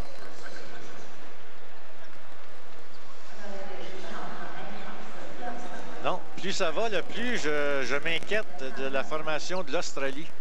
J'ai l'impression. La relève? Bon, ça va être très difficile lors des prochains jeux. Parce que les jeunes joueuses qu'on a actuellement, mais n'ont à peu près pas joué. Et puis, on en a plusieurs. On en a une de Bevilacqua à 36 ans. Arrower à 33 ans. Les autres pourraient revenir, mais ça prend du sang nouveau pour donner un second souffle à cette équipe, ce qu'on voit très bien avec l'équipe américaine. Mais naturellement, on n'a pas le même bassin en Australie qu'on a aux États-Unis, ça c'est clair. C'est réussi pour 2. Suzy Batkovic.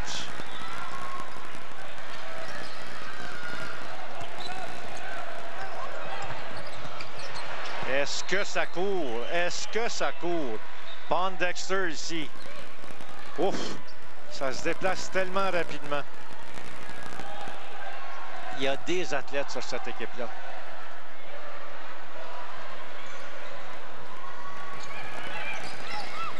Carol Lawson.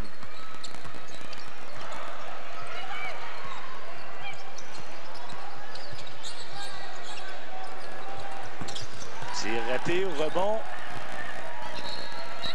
Les Australiennes vont reprendre.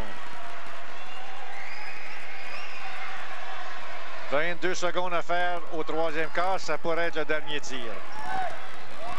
18 points d'écart.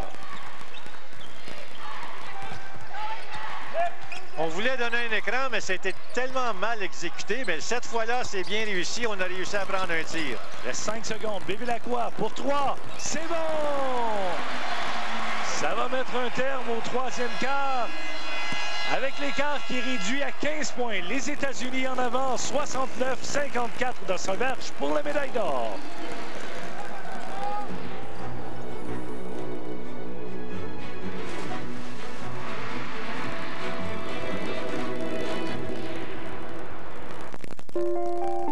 Voici toute l'eau du monde, lacs, rivières et océans. Cela peut sembler être une grande quantité, mais seulement une infime partie est de l'eau douce. Elle devient plus vulnérable chaque jour. Voilà pourquoi il est si important de la protéger. RBC a donc créé le projet Eau Bleue pour participer à la préservation de notre ressource naturelle la plus précieuse, l'eau. Protégeons-la ensemble.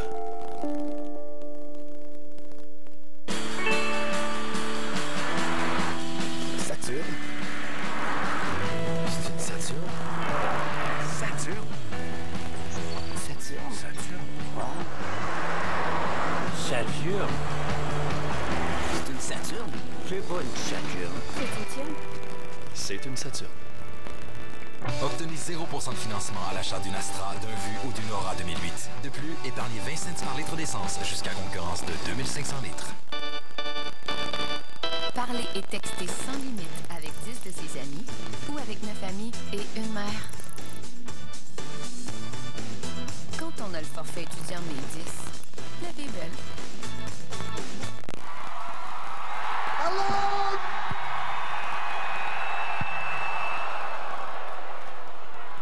Security! Sur la route, quand on a un GPS pour savoir où on est, la vie est belle.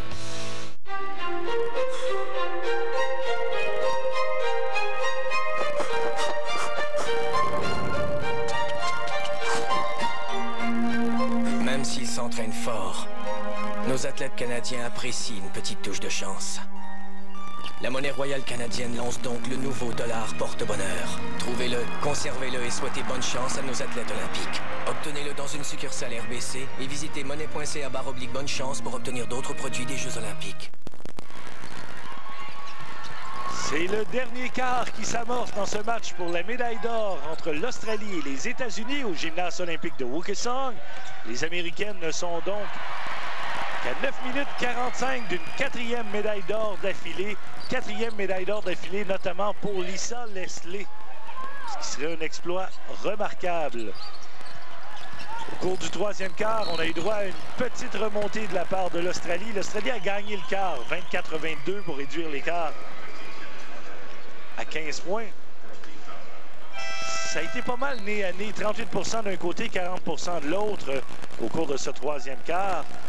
La différence auparavant. Ce qui nous renverse, c'est que l'Australie réussit 27% de ses tirs seulement, contre 57% pour les Américaines.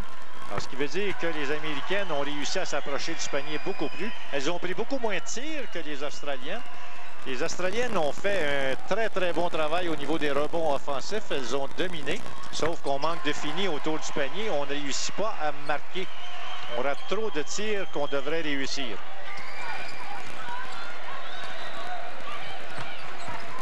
Von Dexter.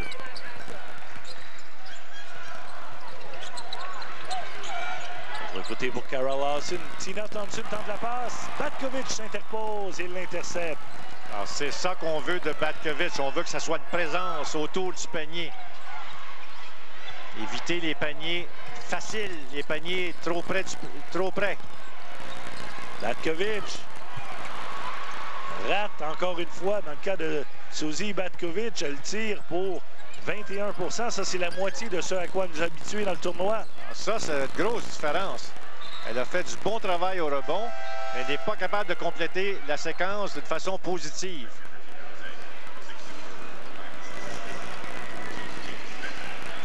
Lisa Leslie s'amène malgré ses 4 fautes. Est-ce qu'elle va pouvoir terminer son tournoi olympique, son 4e tournoi olympique sur le terrain? Qu'elle soit sur le terrain ou non, elle va l'avoir, sa médaille. Oui, mais ça serait plus plaisant d'être sur le terrain. Non? Là, c'est moins... malgré que c'est loin d'être terminé quand même. Là, à 13 points d'écart, ça pourrait changer rapidement. Tammy Von Dexter qui vole le ballon, le remet à Sue Bird qui prend le tir. Réussi. Ça, c'est pas facile à faire. S'en venir à pleine course, modérer juste un petit peu et prendre un tir là très rapidement. Alors, très beau geste là, de la part de Sue Bird. Bien exécuté. Tir de 3 points. Raté, rebond. Leslie passe à Sue Bird. 3 joueuses des Américaines. Bird freine encore, lance encore et marque encore. 2 contre-attaques consécutives qui se déroulent de la même façon. Et Bird décide de prendre le tir parce que le défenseur est sous le panier. Et les 2 fois de suite, elle réussit son tir, alors que du côté de l'Australie, c'est toujours l'inverse qui se produit. On ne réussit pas à compléter les séquences. 17 points l'écart. 7 minutes 33 à faire dans ce match.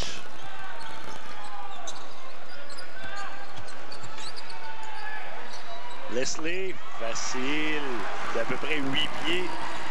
Elle ne doit pas en rater trop souvent dans sa vie, ça.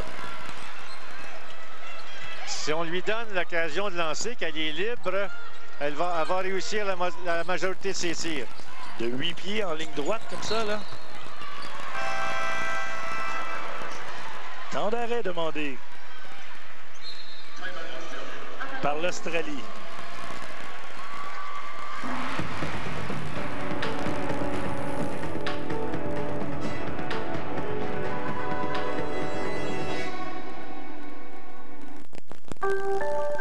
Avec plus de 3,5 milliards de dollars de nouveaux investissements au Québec, Le leader mondial de l'industrie de l'aluminium, Rio Tinto Alcan, produit bien plus que de l'aluminium. Nous produisons aussi de l'avenir. Plus ça vous intéresse, plus vous voulez voir les choses en grand.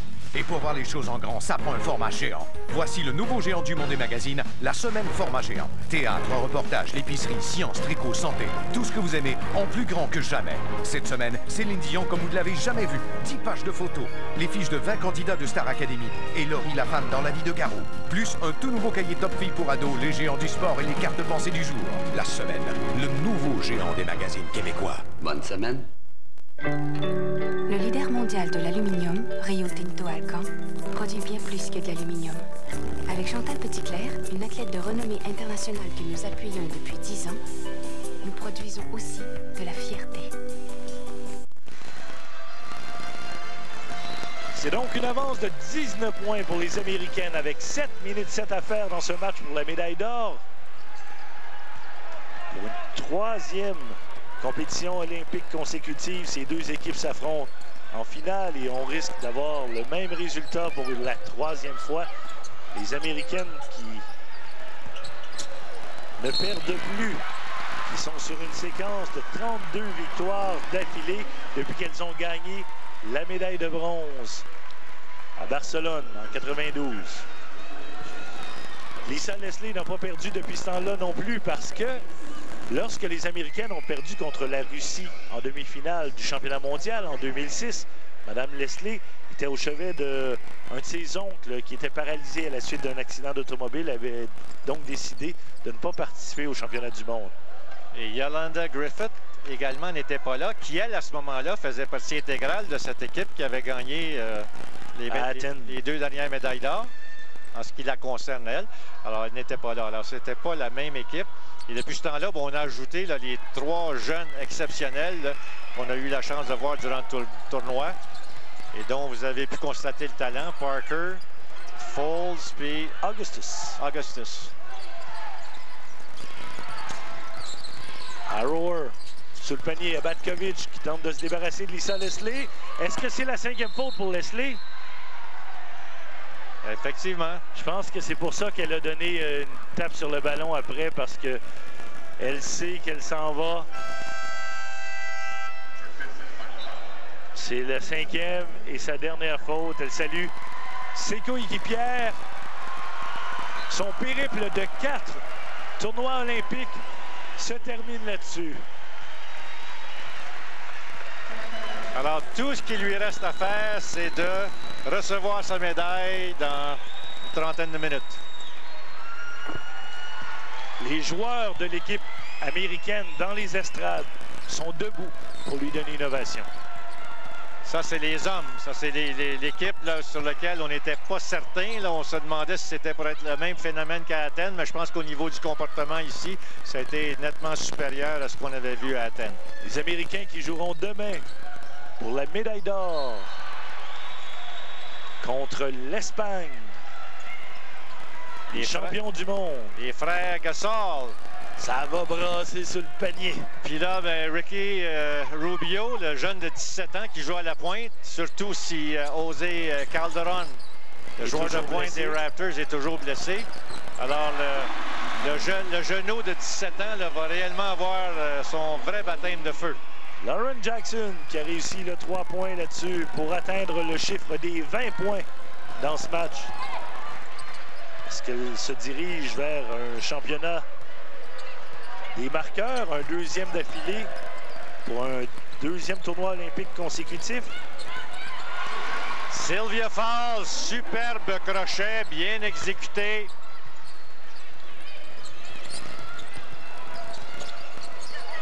Lors du match précédent, pour la médaille de bronze, la Chinoise Miao Li a fini la rencontre avec 16 points. Ça lui en fait donc 143. Lauren Jackson avait 118 points. Avant le match, elle est rendue à 138. Elle a donc besoin de 5 autres points pour rejoindre Miao Li et de 6 pour gagner un deuxième titre des marqueuses consécutifs aux Jeux olympiques. Je ne crois pas que ce soit une grosse préoccupation pour Lauren Jackson. Je pense que si on pouvait avoir la médaille d'or, ce serait drôlement plus intéressant que de gagner le championnat des marqueuses aux Olympiques. Mais par contre, ça sera bien, ça paraîtra quand même bien sur son curriculum vitae, sur son palmarès. Tu veux dire qu'avec ça, toi, là, c'est tout ce qui manque pour que tu l'engages, là. Quand tu arrives avec ça, là, l'ajoute ça, là, tu dis, oh, c'est ça qui fait pencher la balance, là, puis je vais l'engager. Qu'est-ce que tu en penses? Ah, Seigneur, qu'on a de la misère avec lui. Il me semble que je pourrais te projeter sur le terrain. Là. Il me semble que c'est pas si loin. Ça serait un petit tir de 3 points. Curriculum vitae. Alors, 2 championnats des marqueurs. Mais elle gagne régulièrement à toutes sortes de compétitions mondiales. Elle est souvent la meilleure marqueuse. Puis dans la WNBA aussi, elle a déjà été la meilleure marqueuse de la Ligue. Passe à Falls. Dans son propre rebond, Jackson s'interpose. Falls parvient à garder le ballon en jeu en le remettant derrière à la coéquipière de Jackson dans la WNBA, Diana Taurasi. 81-61, 20 points d'avance pour les Américaines, 23 points d'avance pour les Américaines. Taurasi qui nous a fait ça 5 fois lors du match de demi-finale pour permettre à son équipe de vaincre la Russie. Elle a été très tranquille depuis le début du match, mais c'est son premier 3 points. Taurasi qui va céder sa place, elle aussi, à Tamika Catchings.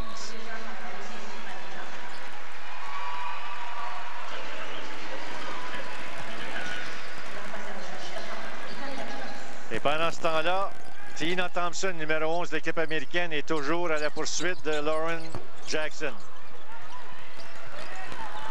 Lauren Jackson qui tente d'améliorer son curriculum vitae avec un autre championnat des marqueurs au jeu ici. Ça va lui permettre de devancer son compatriote Andrew Gaze qui en a gagné un championnat des marqueurs lors des Jeux de Sydney. Elle pourra se vanter d'être la première Australienne avec 2. Il n'y a aucun doute que Lauren Jackson, dans l'histoire du basketball en Australie, c'est Madame Basketball, autant que Andrew Gaze, qui est à la liste ici, qui est à côté de nous, là, qui travaille, un bonhomme tellement sympathique, et Monsieur Basketball en Australie, avec tous ses exploits aux Olympiques. Arrower. Jenny Screen, de l'autre côté à Bevilacqua. Tente de trouver un chemin pour aller au panier, mais non, non. Regardez Katie Smith, si elle travaille bien. Passe dans le coin à Somerton. C'est raté, rebond.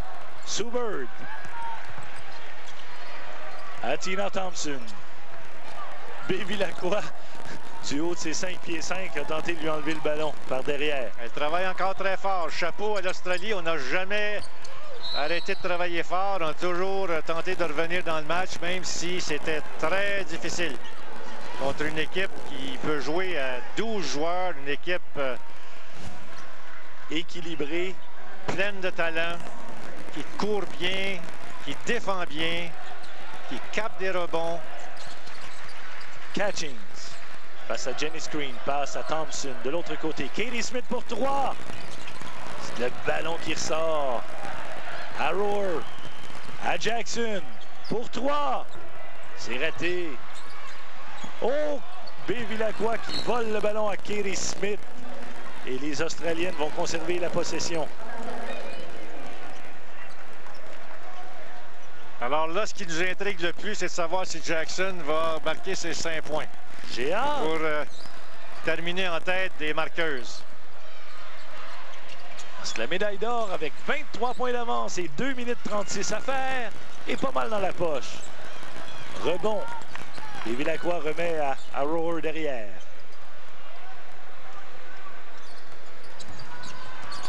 Donc, pour les Américaines, ce sera une 6e médaille d'or. Une 4e consécutive. Elles ont également gagné à Los Angeles et à Séoul. À Montréal, c'était une médaille d'argent. À Moscou, naturellement, n'ont pas participé. Et à Barcelone, c'était la médaille de bronze. Carol Lawson. Pour les Australiennes, ce sera une 3e médaille d'argent consécutive après Sydney et Athènes. Ça s'ajoute Une médaille de bronze à Atlanta en 96. 4e médaille d'or pour Lisa Leslie. 3e médaille d'or pour Katie Smith. 2e médaille d'or pour Dinah Taurasi, Sue Bird, Tina Thompson et Tamika Catchings. Et Lauren Jackson ne l'aura pas, son championnat des marqueuses, puisqu'elle a commis sa 5e faute et elle quitte elle aussi, tout comme Lisa Leslie ne terminera pas la rencontre sur le terrain. 2 minutes 3 à faire. C'est la relève qui est sur le terrain, avec peut-être la prochaine grande dame du basketball américain, à la ligne des lancers francs, Candace Parker. Alors, d'après ce qu'on a vu là, toute cette semaine, Sylvia Fowles et Candace Parker, c'est nettement la relève pour la formation américaine. Si elles poursuivent leur carrière, elles seront sûrement là pour les prochains jeux. Des joueurs dominants. Quel talent!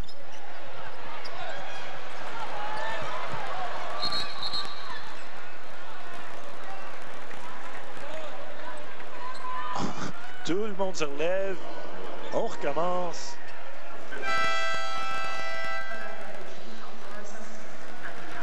Alors, si le match a été si difficile pour Lauren Jackson, même si elle a marqué quand même combien de points? 20 points, 10 rebonds. Qu'est-ce que ça a donné comme moyenne de tir?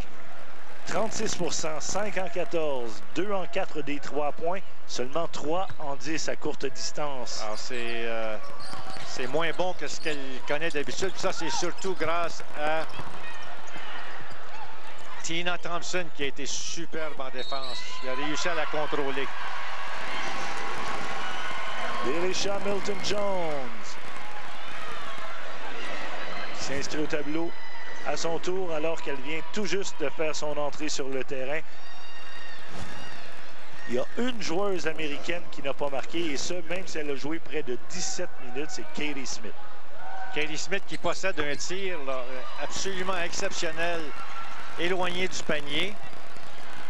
Combien elle a pris de tir? Un tir. C'est ça, elle vient juste le prendre. Alors, ça explique tout. Ah, mais ça, c'est un bon signe. Ça veut dire qu'on n'est pas là juste seulement pour marquer des points, mais qu'on est là pour contribuer au succès de l'équipe. Emma Randall, elle aussi a fait son entrée récemment sur le terrain du côté de l'Australie. S'inscrit au tableau. Toutes les joueuses qui ont joué du côté de l'Australie ont marqué. Il y a juste Erin Phillips, 23 ans, qui n'a pas participé à la rencontre jusqu'à présent. On est dans la dernière minute de ce match pour la médaille d'or. Bevilacqua qui a travaillé si fort et finalement Lawson réussit à prendre un tir et elle marque. Kara Lawson, 45 secondes, 90-65 en faveur des Américaines. Alors, chapeau à la formation de l'Australie qui, malgré cette pression américaine, cette supériorité américaine, ont continué à travailler excessivement fort jusqu'à la fin du match. On n'a pas cédé en aucun instant devant une équipe nettement supérieure, nettement plus profonde, nettement plus talentueuse. Même si on compte un 5 de base exceptionnel du côté de l'Australie. On se félicite déjà sur le banc des Américaines.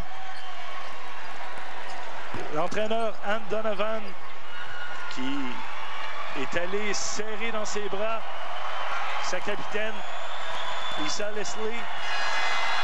Et c'est là-dessus que ça va se terminer. Une victoire des Américaines qui remportent une 4e médaille d'or consécutive. Alors, les Américaines ont été superbes en défense. Le pourcentage de tir des Australiennes est beaucoup plus bas que leur moyenne habituelle à cause du travail inlassable de la formation américaine et à cause du fait qu'on pouvait toujours envoyer des nouvelles forces sur le jeu, ce que l'Australie ne pouvait pas faire. Alors, c'est une victoire bien méritée pour les Américaines. Chapeau à l'Australie. Super performance quand même. On a continué à travailler fort jusqu'à la fin du match. Ce match qui se termine par une victoire de 92-65 des États-Unis. Médaille d'or, États-Unis. Médaille d'argent, Australie. Et la médaille de bronze à la Russie.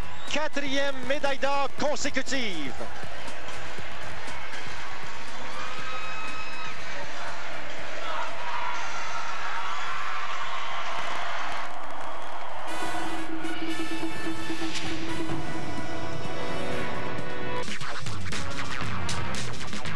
Nos finalistes ce soir ont des choses à se faire pardonner.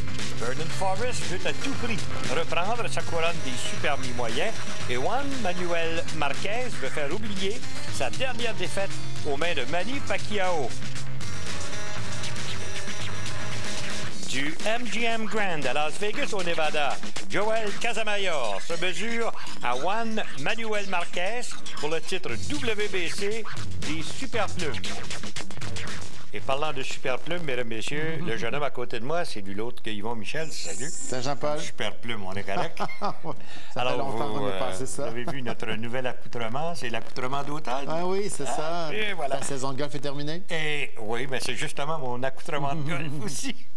Hey, on a une émission qui sort de l'ordinaire. Quand vous avez des types comme Marquez, comme Forrest, Mora et ainsi de suite, ça veut dire que ça va faire de l'action. Et moi, il y a un type là-dedans que j'aime plus que les autres, c'est Vernon Forrest. Oui.